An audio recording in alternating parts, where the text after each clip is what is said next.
Hello everyone, আসসালামু আলাইকুম। Welcome back to my channel. আশা করছি আপনারা সবাই অনেক ভালো আছেন। আমরাও আলহামদুলিল্লাহ ভালো আছি। তো আজকে অনেক দিন পর একটু ছাদে আসলাম আমি আর সারা। আর চারপাশে দেখুন কত সুন্দর রোদ উঠছে। তো সারার একটু অল্প অল্প কাশি হচ্ছিল, যার কারণে ওকে নিয়ে এসে তুলসী পাতা খাওয়াচ্ছিলাম। আসলে ওই খুব মজা করে খাচ্ছিল তুলসী পাতা। তো এখানে দেখুন আমার টাইম ফুল গাছে নতুন 2টা ফুল হয়েছে। এখানে আরও অনেক কুড়ি আছে। তো খুব ভালো লাগতেছে। 2টা ফুল ফুটছে, তারপরেও মানে ভালো লাগতেছে, আরও প্রথম ফুটছে গাছে। তো যাই হোক, সারা এখন জেদ করতেছে যে তাকে ওই 2টা তুলে দাও। তো ইচ্ছা না থাকার সত্ত্বেও এখন বলছে, আর না নিয়ে তো যাবে না, যার কারণে ওই 2টা ওকে তুলে দিলাম। আর এখন সে 2টাকে পেয়ে অনেক খুশি। এবার আমরা নিচের দিক যাব।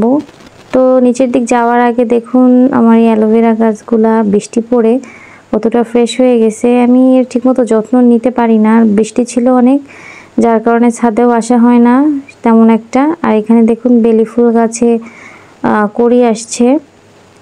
তো এই যে চারপাশে গাছপালাগুলো খুবই সতেজ দেখা যায় বৃষ্টি হওয়ার পরে। তো এখানে দেখুন টিনের চালের পরে কবুতর, ওরাও রোদ পেয়ে খুব ভালো আছে।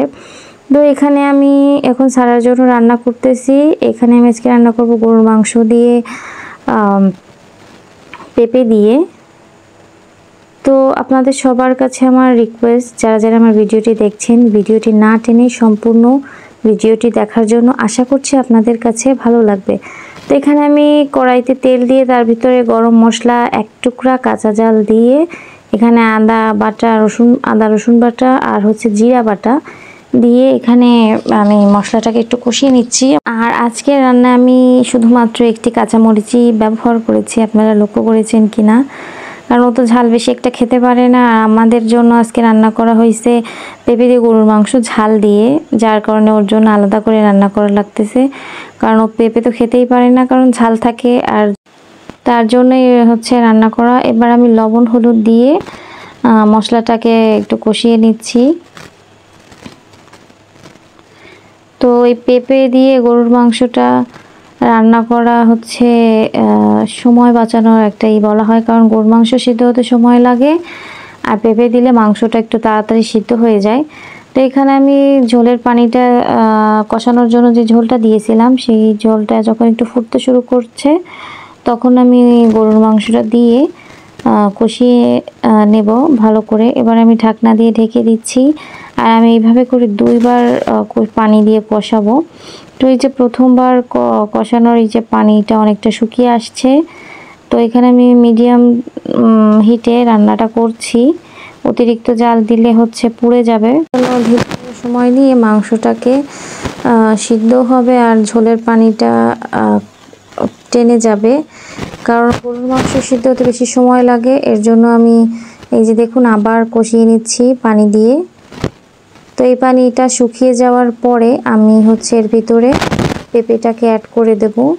তো এখানে দেখুন আমার পানি শুকিয়ে গেছে। আর এই যে এখানে একটু বড় করে নিয়েছি, কারণ গরুর মাংস তো সিদ্ধ হতে সময় লাগে, এর কারণে পেঁপেটা যাতে গলে না যায়, এর জন্য একটু বড় করে কেটে নিয়েছি। তো এবার আমি পেঁপে দিয়েও আর কিছুক্ষণ ধরে গরুর মাংসটাকে কষিয়ে নিচ্ছি। তো আপনাদের প্রত্যেকটা ভিডিওতে আজকেও বলতেছি, যারা যারা আমার চ্যানেলটিকে এখনও সাবস্ক্রাইব করেননি, প্লিজ আমার চ্যানেলটিকে সাবস্ক্রাইব করুন। আপনাদের ছোট্ট একটি লাইকের মাধ্যমে আমার এই ভিডিওটি অনেক মানুষের নিকট যেতে সহায়তা করবে। আশা করছি আপনারা আমাকে লাইক আর সাবস্ক্রাইব করে আমার পাশে থাকবেন। তো এখানে দেখুন কথা বলতে বলতে আমার এই যে ঝোলের যে পানিটা কষানোর পরে আমি দিয়ে দিয়েছি। আর যতটুকু পানি দিয়েছি এতে আমার পেঁপেটাও সিদ্ধ হয়ে যাবে, আর গরুর মাংস তো 2বার করে কষিয়ে নিয়েছি, তো আস্তে আস্তে এটাও সিদ্ধ হয়ে যাবে। তো এই যে দেখুন আমি বেশি ঝোল টানাবো না, অল্প ঝোল রাখতেছি। তো এই সর্বশেষ রান্না। এরপর আমি গরম মশলার জিরার গুঁড়ো অল্প একটু দিয়ে দিয়েছি, সেটা আর ক্যাপচার করতে পারিনি। তো সন্ধ্যার সময় আমরা একটু বাজারে গিয়েছিলাম, টুকিটাকি কিছু কেনার ছিল তাই। তো এখানে কবুতরের খাবার শেষ হয়ে গেছে, তাই আম্মু আমি আর সারা আসছি কবুতরের খাবার কিনতে। তো এখানে যে দেখুন সারা দাঁড়িয়ে আছে, দেখতে পারতেছে না এই পাশ থেকে। তো আমি ওকে একটু সরাই নিলাম যে এখানে ময়লা, ওভাবে দাঁড়াই থেকো না। তো এই দোকানে অনেক কিছু আছে, অনেক প্রকারের খাবার আছে কবুতরের। তো এখানে হচ্ছে বাজারের চারপাশের একটু লুকটা দেখালাম আপনাদের সঙ্গে। তো এখানে আসছি ডিম কিনতে। তো সারা কোয়েল পাখির ডিমকে বলতেছে হচ্ছে সাপের ডিম, বলতেছে আম্মু আমি সাপের ডিম নেবো, সাপের ডিম নেবো। তো ওই সাপের ডিম নিলাম ওর জন্য কয়েকটা। তো দেখাচ্ছে বারবার যে আমার জন্য ওইটা না ওইটা না, ও বেছে দিচ্ছে। তো বলতেছে যে হাত দিও না, ভেঙে যাবে। তো এই যে এই কয়েকটা নিয়েছি, তারপরে আবার বেশ কয়েকটা নেওয়া হয়েছে। তো সেটার ক্যামেরায় উঠাতে পারিনি। তো যারা যারা আমার ভিডিওটি এই পর্যন্ত দেখছেন তাদেরকে অসংখ্য ধন্যবাদ আমার ভিডিওটি ধৈর্য সহকারে এতক্ষণ দেখার জন্য। তো এবার আমরা বাসায় চলে আসছি। আর এই যে দেখুন ডিম, আর সারা বলতেছে আমি এর ভিতরে উঠাবো। তো বলতেছে যে ধীরে ধীরে উঠাও, আর না হলে পড়ে যাবে। তো সে এক এক করে সবগুলো ডিমই খুব ধৈর্যের সাহায্যে রাখতেছে। সাপের ডিম বলে কথা এর জন্য। তো আজকের ভিডিওটা এই পর্যন্ত। সবাই ভালো থাকবেন, সুস্থ থাকবেন এবং আমাদের জন্য দোয়া করবেন। আল্লাহ হাফেজ।